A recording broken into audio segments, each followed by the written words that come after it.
I'm just gonna right? So they know energy. If parents are having a divorce, if someone's ill, if something is going through something tragic, the kids feel it, and if you don't talk to them about it, they feel it's their fault.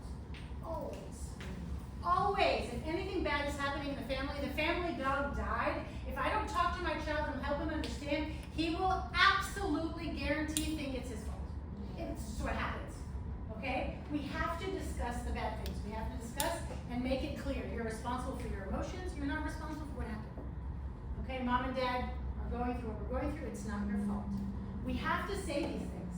Okay? I don't know why we went into this area, but it's important. They understand the energy, and they will blame themselves if we don't clarify that what happened is not related to them. Okay? I remember once we were driving very late at night, and my son was like 3 years old, and he's looking out the window, and he says to me, Mom, why is the moon always following me? Mm-hmm. Right? Because the world goes around me. Everything that happens in the world is because of me. It's for me. And we need to teach them otherwise. Any other thoughts before we go on? Also, I need someone to tell me the time. It's 3:35 then. I have 10 minutes, I have 20 minutes. Neve, you're my expert. What are we, 15 minutes behind, right? So you have 10 minutes. You've got 10 minutes, yeah. All right. And then after 10 minutes, we'll be finishing. But before that, can we all go into the auditorium? So I want to take one group photo with everybody before you go. Yes, we're all going to go together as one smiling community. We're all going to go together to take pictures, which is awesome. Another thing that we talked about yesterday, and I want to bring back some things that will help. So just in case you're doing numbers, this is 8, this is 9, and this is 10, the 3 types of parenting. Some of you at the lecture yesterday, I had said today I'm going to give you a lecture that'll be between 6 and 9 points. It'll make me really happy to know who remembered all 9 points. I said that at the beginning of the lecture, and several of you came up to me privately and said, Gabi, I have all 9 points. Why did you do that? Why did you write it down? Was there something that I had done that encouraged you to do that? Because when I write, I memorize it. Excellent. So she says my way of learning things is to write it down. I process better writing it down. Anyone else? For me, it was your energy, your passion, the way you said it. To me, I had to do it. You had to do it. I had to do it. Wow! Okay. Sorry, and we have 5 minutes because the others are all gathering in the hall.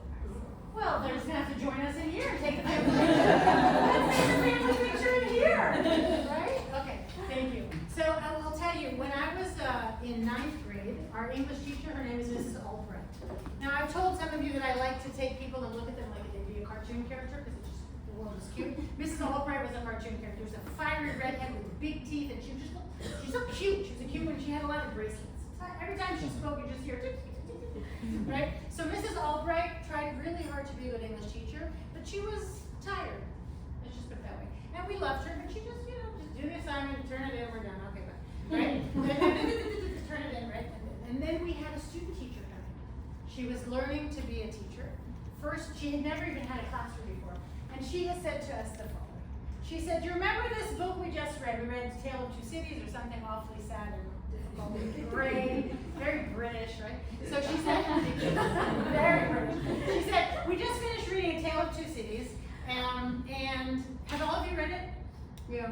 Yes. Okay, so I'll pretend like you're not going to read it because I just want you to know what we're going through. We're reading this book together with Mrs. Albright, and every week she tells us what pages to read, and we're reading, and we're actually a really good class, we're all reading. And Mrs. Albright stands in front of the class, and she says, you know she's going to die, the main character, and we just all went, like she ruined literature for us. She ruined. No one finished reading. No one continued reading. You just killed it. Anyway, so Mrs. Albright, with her bracelets, we had problems with her.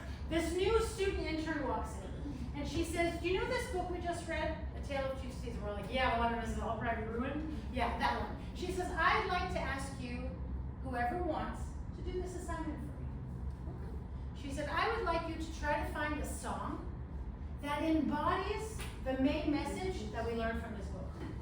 Okay? We all did what we had to do for Miss Albright because we had to get the grade.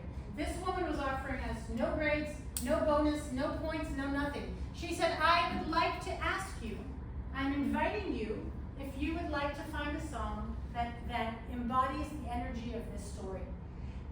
We all looked like crazy people to turn in the assignment because we all got really excited because we wanted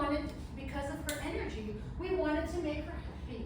We wanted to make the assignment. It was an assignment based on you decide, and you decide how you interpret the knowledge. One more little story. My husband took, in America, when you go through college, you take history and art and math and science and whatever, and then you get your major. So he had to take World History 1 and World History 2. And his World History 2 teacher did the most genius thing I've ever heard.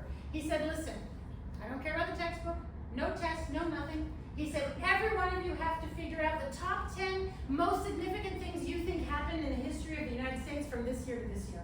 Pick the top 10, present it in any way you want, but you have to be here for everyone's presentations. My husband has never worked harder in his life.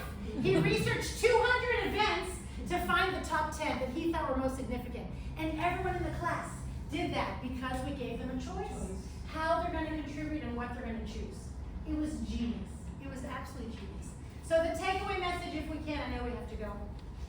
We want to build a community based on recognizing the beauty and potential of each and every one of our students, and recognize that they can all be partners in creating a glorious community that mojos and vibes together because we have a mutual goal.